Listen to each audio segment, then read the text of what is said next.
Bonjour messieurs, dames. Aujourd'hui, je vais vous parler des risques d'incendie par rapport à un fait divers, atroce concernant 3 femmes décédées, un enfant blessé et 7 victimes, donc dans un immeuble. 3 morts dans un incendie à Stein, ce que l'on sait. 3 femmes ont péri dans l'incendie d'un immeuble à Stein dans la nuit du 24 au 25 novembre 2023. Dans la nuit du 24 au 25 novembre, un violent incendie s'est déclaré à Stein, en Seine-Saint-Denis, tuant 3 personnes et blessant 7 autres, dont un enfant transporté dans un état grave à l'hôpital. Pour venir à bout des flammes, 24 engins et 88 pompiers ont été engagés sur cette opération. Oui, encore, malheureusement, en zone d'habitation et dans les périodes hivernales, des victimes liées donc à des logements insalubres, éventuellement, ou des défauts d'appareils dans le temps, des manques de contrôle, la réglementation non respectée par rapport donc aux appareils utilisés et donc la technicité donc des bâtiments, ou bien sûr l'âge des bâtiments, hein, dans le temps, des bâtiments vétustes, des logements vétustes, voire insalubres, et on se retrouve avec des victimes, des décès. Des victimes aussi, bien sûr, qui peuvent avoir des séquelles graves ou moins graves, physiques et morales, bien évidemment. L'incendie s'est déclaré vers 2 heures du matin au rez-de-chaussée dans la nuit du vendredi à samedi, a indiqué le maire de la commune, Azzedine Taïbi, à Actu Paris. Les 3 victimes sont des femmes, dont 2 sœurs et une amie à elle. Le parquet précise que les 3 femmes ont entre 65 et 77 ans. Enfin, selon l'édile, les femmes vivaient au 3e étage de l'immeuble et rentraient d'une fête familiale qui s'est tenue dans la ville vendredi soir. Donc, comme je l'ai su quand j'étais en sécurité privée, puisque j'avais la formation incendie, donc dans les formations, on nous disait bien sûr tout le jour, concernant donc les issues de secours, pour les personnes d'un certain âge, les personnes invalides, qui sont souvent coincées dans les immeubles où il y a le feu, hein, des départs de feu. Donc ils ont plus de difficultés à pouvoir se sauver, quitter le lieu d'incendie. Donc bien sûr, ça fait des victimes. Donc souvent les décès, bien sûr, puisque vous avez les fumées, vous avez les flammes. Donc des gens qui sont potentiellement âgés ou handicapés, ils ont des difficultés pour la rapidité. Donc ils se retrouvent très souvent bloqués par les flammes. Et bien sûr les fumées. Donc il y a l'asphyxie et bien sûr après le décès. Voilà. Donc je continue mon article. Le pronostic vital d'un enfant de 6 ans engagé. Dans un premier bilan, dressé samedi matin après l'incendie, la préfecture de Seine-Saint-Denis indiquait que 8 personnes ont été blessées. Ce bilan a été revu à 7 blessés ce dimanche, indique le parquet de Bobigny. Après d'Actu Paris, Azzedine Taïbi explique qu'un enfant de 6 ans est en urgence absolue et souffrirait de graves brûlures au niveau des mains et du visage. Un pompier a également été légèrement brûlé durant l'intervention, a précisé la préfecture du département. Oui, ces personnes qui louent des appartements insalubres, entre autres les marchands de sommeil, excusez-moi, qui louent ces appartements insalubres en dehors de toute réglementation, en dehors de toute sécurité, des prises de conscience pour assurer la sécurité de leurs locataires, et on se retrouve avec des décès, des handicapés, des gens brûlés à plusieurs degrés, et bien évidemment, des gens qui viennent pour sauver ces personnes, qui sont à leur tour bloqués, encerclés par les flammes, qui décèdent. Les pompiers, les intervenants, bien sûr. Donc voilà, toutes ces victimes pour de l'inconscience individuelle ou collective. Il peut y avoir des groupes organisés de marchands de sommeil ou un individu seul. Donc toutes ces personnes, ce sont de la grande délinquance. Voilà, ils louent au détriment de la sécurité des personnes et ils n'hésitent pas à envoyer à la mort ou aux blessures graves, les brûlures graves des gens, pour leurs propres conditions de ramasser beaucoup d'argent et de s'enrichir, au détriment, je vous le redis encore, de la sécurité des personnes.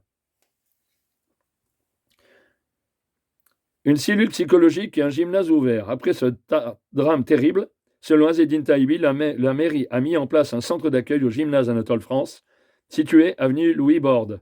Une cellule psychologique a aussi été mise en place devant le point d'information jeunesse par la mairie pour bien accompagner les familles, assure-t-il auprès d'Actu Paris. Là, je vous ai lu l'article. Donc ces personnes, bien sûr, la plupart du temps, vont être sanctionnées par les lois pour le manque de sécurité, le manque de contrôle et l'inaptitude parfois aussi, la méconnaissance. Mais justement, la méconnaissance, quand on loue un appartement ou une maison, on regarde la réglementation, on se documente, on se renseigne, vous avez des lois.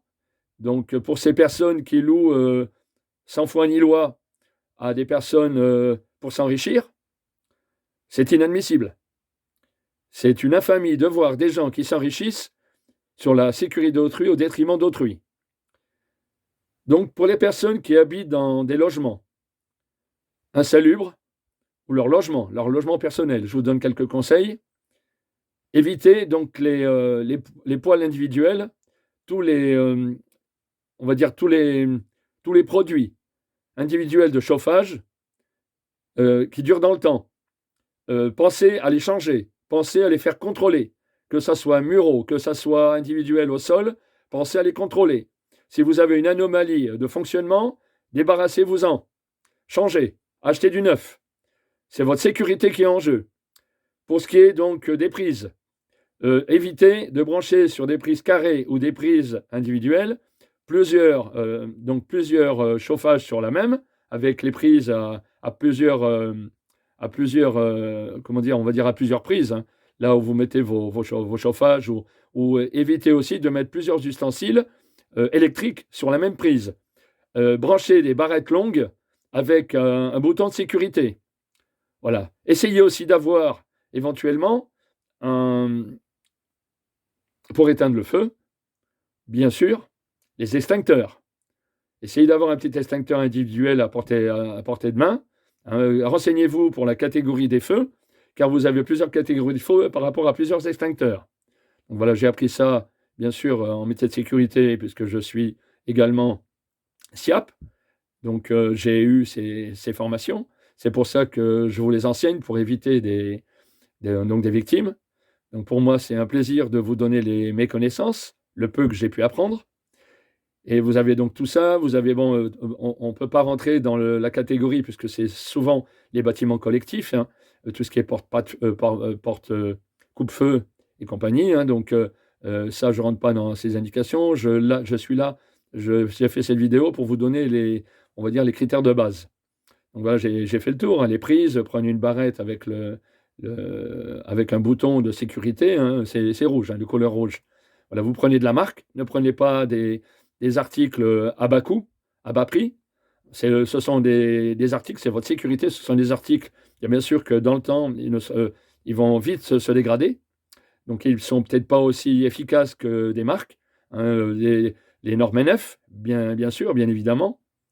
Voilà, donc attention à tout ce qui est produit, attention à tout ce que vous pouvez avoir à l'intérieur du bâtiment ou des caves, évitez de stocker donc des produits inflammables, essence, je peux vous en donner d'autres, hein. De l'huile, ça peut aussi faire donc une propagation, du bois, essayez de le mettre à l'extérieur. Qu'est-ce que je peux avoir aussi donc des feux que j'ai vus autour de moi, et donc avec les sapins de Noël. Évitez de laisser les sapins de Noël allumés lors de la Noël, puisqu'on y arrive, on y est bientôt arrivé, avec des lanternes électriques, donc des décorations électriques sur les sapins. Éteignez-les avant de partir. Voilà, donc pour le stockage, on revient, donc vous avez l'essence, vous avez également tous les produits inflammables pour les chauffages individuels, avec donc les produits qu'on met à l'intérieur des hippos, là, les hippos qui sont donc chauffage individuel. Donc évitez tout ce stockage à l'intérieur des bâtiments. Essayez de trouver un stockage à l'extérieur, à l'abri, bien sûr, et évitez aussi également de stocker les produits inflammables tous en même temps. Essayez de les répartir. Voilà, parce que si un, bien sûr, se met à s'enflammer, ça va faire une propagation d'autant plus importante. Donc, essayez de les séparer avec je ne sais pas, des tôles en ferraille, des tôles, bien que ça peut fondre, ou que ça peut, ce ne sont pas des porte-coupe-feu, bien que ça peut fondre ou que ça peut chauffer, mais ça fera déjà une propagation plus lente. Donc, évitez tout ce qui est combustion, combustible. Je vous ai parlé du bois, il y a d'autres, bien sûr, d'autres combustibles hein, qui sont inflammables.